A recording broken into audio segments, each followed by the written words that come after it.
안녕하세요. 터닝나우입니다. 생명이 살아나는 신호, 호전 반응, 복합 발효 배양물 인체 정화 프로그램을 통해 건강이 회복될 때는 10중 8구 호전 반응을 동반하게 된다. 호전 반응이란 인체가 건강한 세포를 재생하는 과정에서 나타나는 반응으로 항상성의 극대화 현상이라고 할 수 있다. 인체가 갖고 있는 항상성은 놀라워서 아무리 비틀어도 자기 모습을 찾아가는 고무 인형과 같다. 비틀어진 기능을 바로잡는 과정에서 나타나는 설사, 발진, 기침, 가래, 코피, 무기력증, 통증, 이명, 안구출혈, 구토, 빈혈, 하열, 탈모와 같은 현상이 호전 반응이다. 인체는 이런 극심한 과정을 겪은 후 차차 나아지기 때문에 호전 반응에 직면하여 겁을 먹기보다는 두 발 전진하기 위해 한 걸음 뒤로 물러서는 준비 자세라고 이해하는 마음을 가져야 한다. 처음에는 나도 호전 반응에 대한 지식이 부족하여 당황했던 적이 있다. 특히 여자들 중에 얼굴에 발진이 나는 경우가 많아 매우 난처했다. 수많은 경험을 통해 알게 된 것은 여자의 경우 화장을 하기 때문에 피부층에 잠재되어 있던 화장독이 빠져나오면서 발진 현상이 두드러진다는 사실이다. 호전 반응이 나타나는 근본적인 이유는 인체 치유 단계에서 자기 분해가 일어나기 때문이다. 외부로부터 영양이 공급되지 않으면 인체는 자기가 갖고 있는 찌꺼기들, 즉 죽은 세포, 병든 세포, 낡은 세포 등을 가져다 에너지원으로 쓰게 된다. 아무리 인체의 찌꺼기라고 해도 본디 모든 세포는 단백질 분자이기 때문에 신진대사 과정에 있어 하나의 연료가 된다. 단식의 목적 가운데 하나가 이런 자기 분해를 유도하는 것이다. 대사가 정상화되는 것과 인체의 찌꺼기가 사라지는 현상은 동시에 일어나기 때문에 건강을 찾는 과정에서 호전 반응은 필수라고 할 수 있다. 인체 정화 과정은 대대적인 주택 수리 과정과 유사하다. 벽지를 뜯어내면 다량의 먼지가 발생하고 낡은 수도관을 드러내면 녹물이 흘러나오며 하수도를 고치면 썩은 내가 나는데 인체도 오래된 세포를 드러내고 막힌 혈관을 뚫고 지방을 분해하는 과정에서 다량의 오염물질이 발생하게 된다. 건강 스위치에 청신호가 들어오는 현상이라고 해서 명현현상이라고도 불리는 호전 반응은 중증 환자일수록 반응의 강도가 높게 나타난다. 고혈압이나 당뇨와 같은 중증 질환을 앓고 있는 환자일수록 장내에 움푹 파인 개실을 갖고 있는 경우가 많기 때문이다. 개실이라 하면 변비 환자가 묵은 변을 배출하기 위해 장에 압력을 가할 때 점막이 안에서 밖으로 밀려나면서 생기는 일종의 주머니 같은 것이다. 이곳에 숙변이 끼게 되면 장내 독소를 유발하게 되는데 이렇게 발생한 독소가 장벽을 뚫고 혈관으로 침투하여 각종 대사 질환을 불러일으키게 된다. 일반 효소가 하나의 연장만 갖고 있는 기술자라면 복합 발효 배양물은 드릴, 망치, 방수, 끌, 펜치, 톱, 송곳 등 다양한 연장을 갖춘 기술자라고 할 수 있다. 단순 발효한 일반 요소가 소화계에만 관여한다면 복합 발효 배양물은 대사계의 전반에 걸쳐 수리가 가능하다. 연장이 많은 기술자일수록 더 잘 고칠 수 있는 것과 같다. 복합 발효 배양물을 통해 장 청소를 하게 되면 켜켜이 숨어있던 숙변이 분해되면서 오염물질이 폭발하듯 부풀어 오르게 된다. 이런 물질이 대장에 가득 차면 배가 불글거리면서 가스가 차오르고 복통, 설사가 뒤따르는 것은 당연한 일이다. 이것이 바로 호전 반응이다. 이런 증상 때문에 현대의학에서는 호전 반응을 식품의 부작용으로 오해하는 것이다. 호전 반응은 절대 병이 아니며 몸이 정상을 찾아가는 생체 치유 과정이라고 할 수 있다. 호전 반응에 직면한 사람들은 엄청난 변의 양에 놀라게 되는데 이런 변은 지독한 악취를 풍길 뿐만 아니라 검은색을 띠고 있다. 이런 일이 있은 뒤에라야 장이 정상을 되찾아 한 줄로 된 황금색의 바나나 변을 볼 수 있다. 보통 우리의 몸이 망가질 때는 장, 간, 신장의 순서를 따르는데 몸이 치유되는 순서도 이와 똑같이 장, 간, 신장의 순서를 따른다. 장이 건강을 되찾았다는 것은 다른 질환을 치유하기 위한 첫 번째 과정에 진입했다는 뜻이다. 신장이 나쁜 사람의 경우 기본적으로 몸에 붓기가 있다. 이는 대사계의 이상으로 인해 인체의 혈액 정화 능력과 수분 관리 능력이 떨어졌기 때문이다.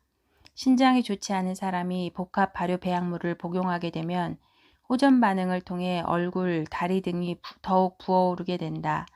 이런 반응이 일어나는 것은 체내의 유해물질이 일시적으로 증가하면서 신장세포의 기능에 과부하가 걸리기 때문이다. 하지만 시간이 지나면서 수분대사 능력이 살아나 몸의 붓기가 차츰 빠지게 된다. 이것이 바로 인체 정화의 메커니즘이다. 말했듯 호전 반응을 대하는 현대의학의 입장은 매우 회의적이다. 현대의학에 의존하여 대사질환을 치료할 경우 한 움큼의 약을 복용해야 한다. 전술했듯 약의 다른 의미는 독이다. 한 가지 증상을 치료하기 위해 어쩔 수 없이 다른 부분의 희생을 감수해야 한다. 가령 항암제를 복용하게 되면 머리털이 빠지는 현상이 일어난다. 이것이 바로 부작용이다. 항암의 이점이 탈모의 부작용을 상회하므로 할 수 없이 치료를 지속하는 것이다. 서양의학은 기본적으로 자연의 치유력을 믿지 않기 때문에 부작용과 호전 반응을 혼돈한다. 그들에게 있어 눈으로 봐서 나쁜 것은 그저 나쁜 것일 뿐이다. 약물 치료는 일시적으로 증상을 완화시켜 줄 수는 있어도 결과적으로 인체의 자연 치유력을 약화시키는 요인으로 작용한다. 장기적으로 볼 때 약물 치료는 체온을 떨어뜨려 인체의 면역력을 저하시키고 세포의 재생을 막아 병을 길게 끌고 가는 경향이 있다. 이 모두가 몸이 하는 일을 약이 대신하려고 했기 때문에 벌어지는 현상이다. 현대의학이 만능은 아니다. 의사가 고치는 병이 있고 내 몸이 고치는 병이 따로 있다. 팁, 건강 100세 섭생 10원칙. 첫 번째, 식사 간격을 5에서 6시간으로 정하자. 식도를 통해 들어온 음식을 위장과 소장이 소화시키는 데는 5에서 6시간이 걸린다. 이 시간이 안 되어 식사를 할 경우 소화에 문제가 생겨 장내 부패가 발생할 수 있으며 이 시간을 넘겨 식사를 할 경우 위산이 유벽을 자극하여 위염, 유궤양 등의 증상을 일으킬 수 있다. 두 번째, 간식을 하지 말자. 식사 외에 간식을 하게 되면 지나치게 음식을 많이 먹게 되어 장을 혹사시키게 되며 달고 기름진 성분으로 인해 영양 과잉이 될 수 있다. 또한 미처 소화가 되기 전에 음식을 섭취하면 장에 부담을 주기 때문에 절대 피해야 한다. 세 번째, 과식을 자제하자. 흔히 과식을 자기 입으로 자기 무덤을 파는 행위라고 한다. 과식은 소화효소를 과다 소비시켜 대사계에 안 좋은 영향을 미친다.